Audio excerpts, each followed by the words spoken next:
Hi, my beautiful friends. Welcome to my channel, Tropical Empress in Spirit. My name is Amanda. If you're new here, welcome. If you've been here before, welcome back. I love having you here. Your support and love means everything to me, so thank you. Today, I wanted to talk to you about what my spiritual journey was like for me when I first started to notice that I had psychic abilities, but back then I didn't acknowledge them or even understand what they were.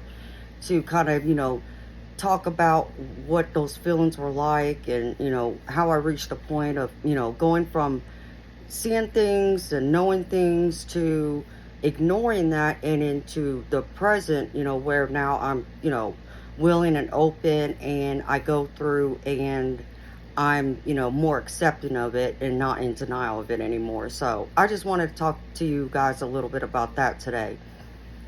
Um, when I was about 7 years old, I had went to bed one night and in the middle of the night, I wake up, or at least I thought I woke up, and I'm floating in the air. And, and I'm doing this kind of gradually going up to where I almost hit the ceiling. And so I put my hands up and I'm scared, I'm like, what's going on here? And then I turn around and I look down and I see my body laying in my bed. And then all of a sudden I was back in my body. And um, what I came to realize years later is I just had an out of body experience, or what, some people will call astral projection.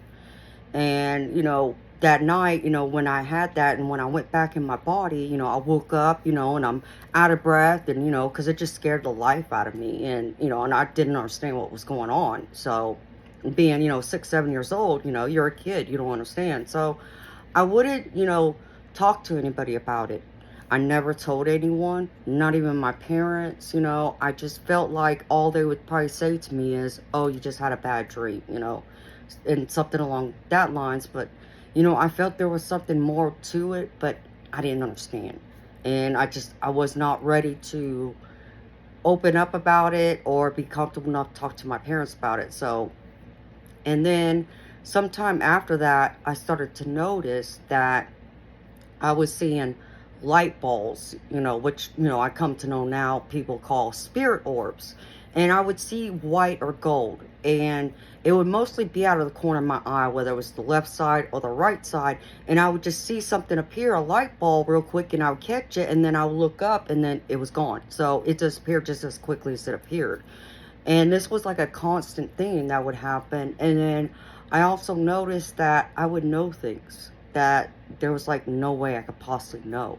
Like things that didn't happen yet. Or an example would be, like I knew one time, my dad was having problems at work and he wouldn't come home and talk about it, but he was stressing out about something at work and I knew it. But he never talked to me or my siblings about it, but obviously he had that conversation with my mom. And I just overheard them having a conversation later on that night that confirmed exactly what my feelings were about it. And I just knew something was up. He was having problems with his manager, I think, or something like that. So, and then I remember my parents had divorced when I was young. I was like 3 years old. And it was a few years after that. My dad had gotten custody of us and he decided to move us home with his parents and sisters. And it was probably about, I don't know, within a few months after, we were living there, I had met a friend, a young girl that was around my age who lived across the street in this big, beautiful house. It looked like a big white church, but like it had been converted to apartments. And, we got close. We played together every day. It seemed like it didn't matter whether I was just getting home from school or if I was just getting home from being out with my parents somewhere. She would always be there. Like she was always outside waiting for me. And so we would have fun, playing with our dolls and, riding her bike and so on. And it came to be about 2 months after we had been living there. It was, around my birthday, and my parents had made, plans to take all of his kids out to celebrate my birthday, and they were going to have a birthday party for me at the park, and they also bought me this purple scooter that I had to have, you know. And I remember I even told my mom, I said, Mom, it can't be pink. It has to be purple. And she didn't like that. She was like, why not pink? I was like, Mom, I don't like pink. It better be purple. And it just so happens that my friend that I met across the street, her name was Tatiana. She loved purple too. And, you know, so I was excited when I got that scooter. And I remember I came home after being out with my parents that night. And I wanted to tell her all about my scooter and invite her to my birthday party. Well, she wasn't there. And, you know, I'm like, well, where is she? And I didn't think of going to knock on the door, you know, because I was just so used to her just being outside, like, waiting for me. So I just went inside the house and, you know, played, you know, and I think I even got on my scooter for a little bit, but I never saw her. And then the following couple of days afterwards, it was the same thing. I would come home from school and she wasn't there.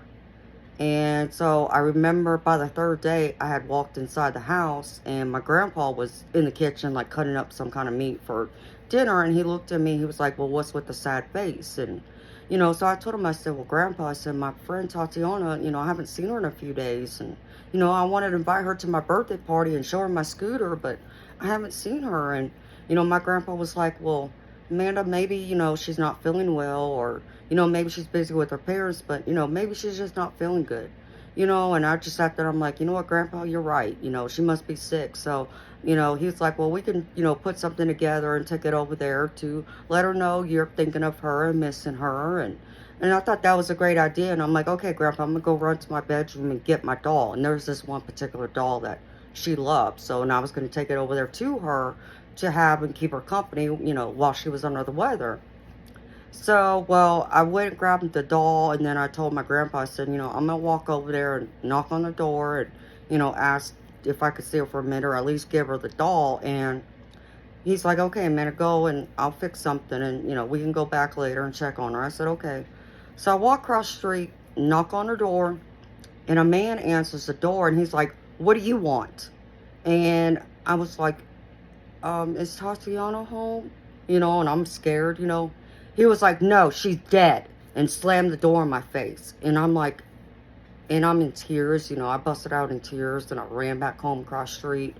And I go inside, and my grandpa looks at me. He was trying to figure out why I'm crying, why I'm all upset, you know. And so I had to tell him, you know, what, you know, this man had said to me, being mean and everything. And, you know, that made my grandfather upset. So he's like, you know what, you stay here. I'm going to go talk to him, and I'll be back. I said, okay.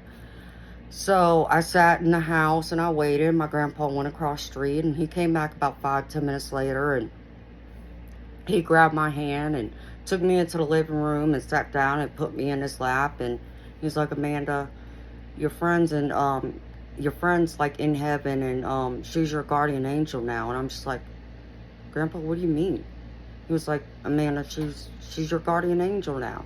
You know, just know that she'll always be there and watch over you.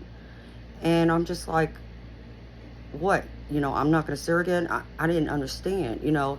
And he's like, no, you're not going to see her again. She's, you know, she unfortunately, you know, died. And I'm bawling, you know, I'm in tears. I didn't know what to say. I didn't know how to, you know, react, you know, and I was also confused. And that's all he would say to me. So I went to my bedroom and, you know, still crying and missing her and, you know, didn't understand. Well, later that night, I heard my grandparents having a conversation, and I overheard my grandfather talking to my grandma, and they thought I was asleep. And my grandpa had told my grandma that, you know, my friend Tatiana had died 2 months before, you know, I saw her in a car wreck with her grandparents. And I'm confused. I'm like, you know, I'm trying to figure out, you know, and I started crying again. I'm trying to be quiet, and I don't understand, you know, if she's dead, how did I just see her a few days ago? You know, I didn't understand. And I wouldn't talk to them about it, and I never brought it up again. And it seemed like it was just one of those topics that they didn't want to talk to me about. So I just let it go. And over the course of time after that, you know, I noticed it didn't matter where I was at, I would see spirit orbs. It didn't matter whether I was at home, if I was outside playing, or if I was at another friend's house, a relative's house, or at like the bowling alley where I spent a lot of my time with. I would, you know, see them, you know, and it seemed like to be a daily thing, but I didn't understand what that was. So, you know, I continued on, and And then I remember it was about a year after me and my siblings and my dad had moved back home with his parents and sisters. My grandparents and aunts had moved out. They bought a new house somewhere about an hour away from us, and told my dad that we could stay in that house and we can have it and so forth. So my dad, ended up working two jobs, and he worked at a dealership selling cars, and then he also bartended, a couple of nights a week, late in the evening. And so he would end up leaving me and my brother at home alone.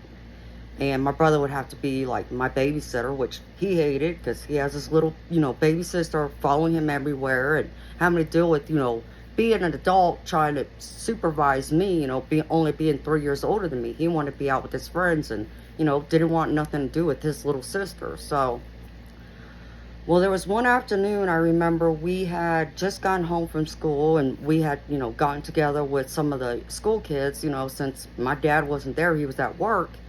And my brother decided he wanted to go check out this one house, and it was this big, beautiful Victorian style house, and you could tell it was old, and it was abandoned. Nobody lived there. So my brother wanted to go inside and look at the house for some reason. And so me, my brother, and a couple of the other kids, we walk inside the house and we're looking, and they end up going upstairs, and I stayed downstairs and just kind of looking around, not sure. It's like, should we be doing this? Should we be here? All those things. It felt wrong to be there. It's not our house. And, even though it's empty, it's like, we're not supposed to be here. But, I stayed there, trying to stay close to my brother. And I heard someone call my name. And I kind of looked around and I'm like, who's there? Because the voice I heard didn't sound like my brother. It didn't sound like any of his friends. It sounded like an older man calling my name, and I didn't recognize the voice. So I'm like, who is there? And I didn't hear anything. And I'm just kind of confused, and I'm like, okay, am I imagining things? I didn't know. So I, was looking around some more, and then a couple minutes later, I thought I heard my name called again, the same voice. And I'm like, who's there? Who's calling my name? What do you want? And I didn't hear anything. And I almost felt like, okay, I know I heard my name called, but it doesn't sound like, my brother and his friends, but, what's going on here? I felt confused, and I even thought maybe my brother was playing a joke on me, trying to scare me or something. And maybe one of his other friends was there who had that voice that I didn't know. And so I go upstairs, and they're in one of the rooms. They actually had locked the door, and I knocked on the door telling my brother, did you call me? He's like, no, man, I didn't call you. Go away. Being annoyed, like, brother, having to look after his little sister. And I said, stop calling my name. He's like, we didn't call your name. Go away, And it just frightened me. And, and I just go back downstairs, and I'm like, no, I can't stay here. I just felt scared, and I just yelled upstairs, and I told my brother, I'm going home. And I just ended up leaving and going back to the house because I didn't want to be there downstairs by myself. I'm scared. The house is spooky, and here I'm hearing my name called, but have no clue who's calling my name. So, and I just kind of just left it alone. Still wouldn't talk to anybody about it. I didn't even talk to my brother about what happened that day. Sounded like he didn't want to talk to me either, or wanted, my parents or anyone else to know. We were in this abandoned house and us get in trouble. So I just let it go. And so over those early years, I would know things. I would see things. I would occasionally would hear, a voice when I was alone and so on. But I didn't ever, think that it could possibly be, a spirit talking to me, or that I had any kind of psychic abilities. And I really didn't have anyone to talk to about it. And I just didn't feel comfortable talking to someone. It wasn't until I was about 14 years old.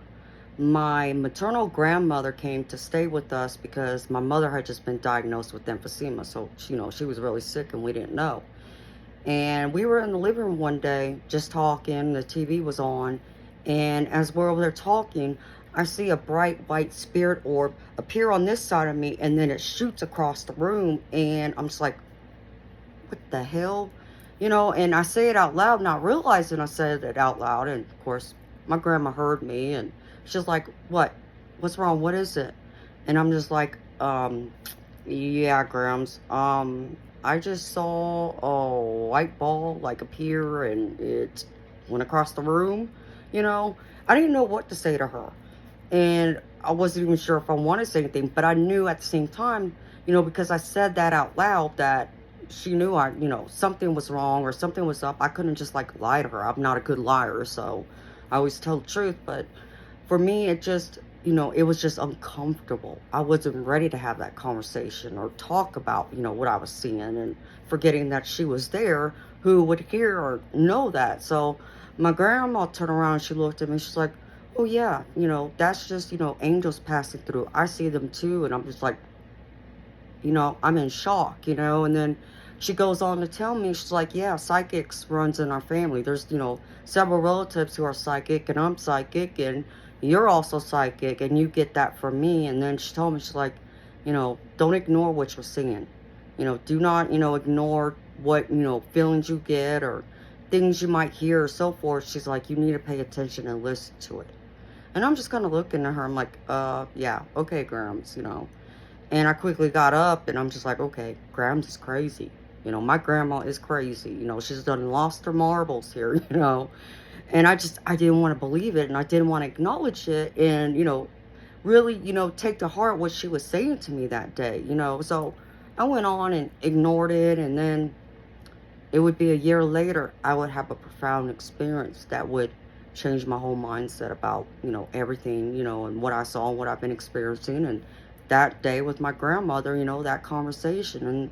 And it just so happened that one night, I heard, I was upstairs in my bedroom doing homework, and my parents and my brother had already gone to sleep. And I got up to put my books in my book bag, and I got up to turn off the light to go to sleep because I had school the next day. And as soon as I got up to go and hit the light switch, I just had the shock of like electricity go through me, and I had goosebumps everywhere.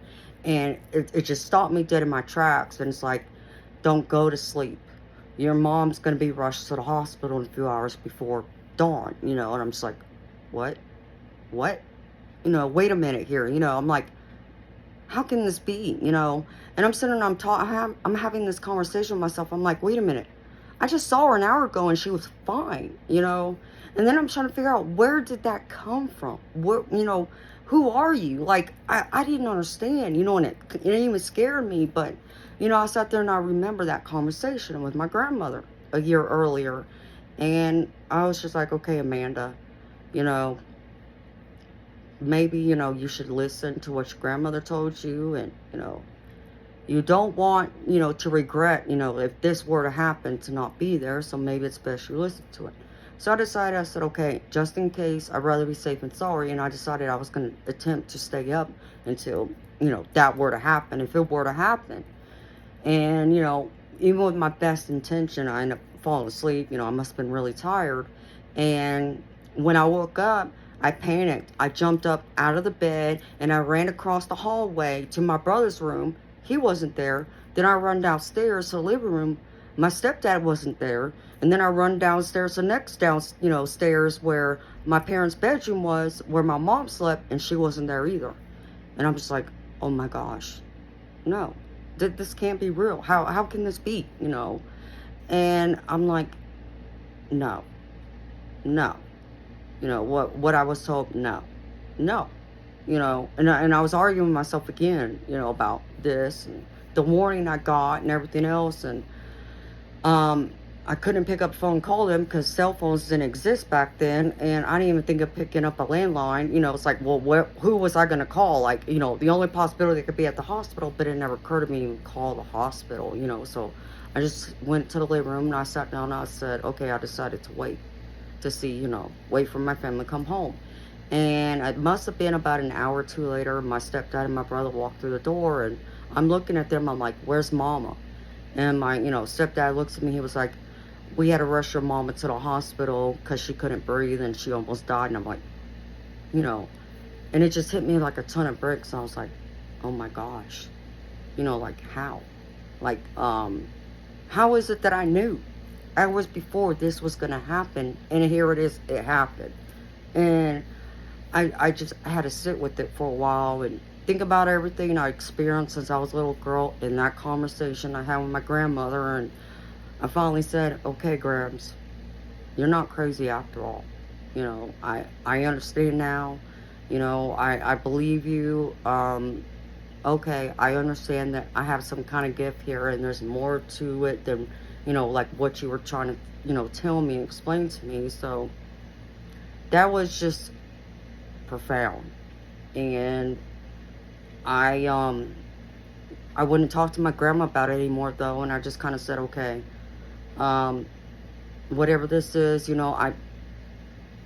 I understand now, but, please, can you, like, give me some, like, room and allow me to kind of gradually learn about this and adjust to this, and, if things were going to happen, if I was going to get warnings like that, if I'm going to keep seeing spirit orbs, or hear, someone call my name, or whatever it was, and that's how I left it. And over the years, things would change, and I would start developing other psychic abilities that I didn't have before. And it kind of scared me still, but I gradually grew into it and learned about it, and understand, when I would have, when my psychic abilities would pick up, and something would happen, and to kind of ground myself in it, to really understand and appreciate it, so when it happens again, I'll know. So that's how it happened for me. So, and I wanted to share that with you guys, because I'm sure there's so many of you out there that have had similar experiences to mine, maybe at a younger age, or maybe it's, later in life, like, older, maybe in your 20s, or even later than that. For each of us, our, awakening, enlightenment, whatever words you want to use to call it, it happens for everyone differently at different times. And, just for me, it started when I was very young. And back then, like I said, I didn't want to acknowledge it. I ran away from it. I wouldn't talk about it. I was closed off to it. And I just had to, decide later on that there's a reason I have these abilities. And the heavens are, trying to tell me, I'm supposed to use them and, help people or whatever. So this is what I want you to know. It's like, I understand. I've been there. I understand it's scary. I understand, the unknown can be very scary. But what I want you to know is it's also very beautiful. If you come to, be open to it and accepting what your, guardian angels, your spirit guides, your loved ones are trying to show and share with you. There's so much to learn. And even for me, I'm still learning. I'm still going through that process, and I'm going to be a lifetime student of this. And I understand and realize this. And so this is just something I wanted to share with y'all, so you can understand, where it began for me. And if, something in there, might resonate with you, or you've had similar experiences, or, anything like that, just let me know. I want to hear from all of you, because I understand that many of us out there don't have anyone we can talk to about it, just, ask questions, or understand, are there other people out there like me? And so that was one of the reasons why I created this channel, was, to talk about these things and many of my experiences over the years, regarding this, and also being able to hear, see spirits, and so forth. So please leave me a comment and just let me know, if this is something that, helps you or resonates with you, or if you have questions. Maybe you're just someone out there, intrigued by, all of this, and fascinated by it. I'd love to hear from you. So please leave me a comment, let me know. And if my energy and resonates with you, please consider liking, subscribing, and sharing my content, so it will go out and help someone else right now who may need it. So I wish all of you much love, many blessings, and I will see you soon.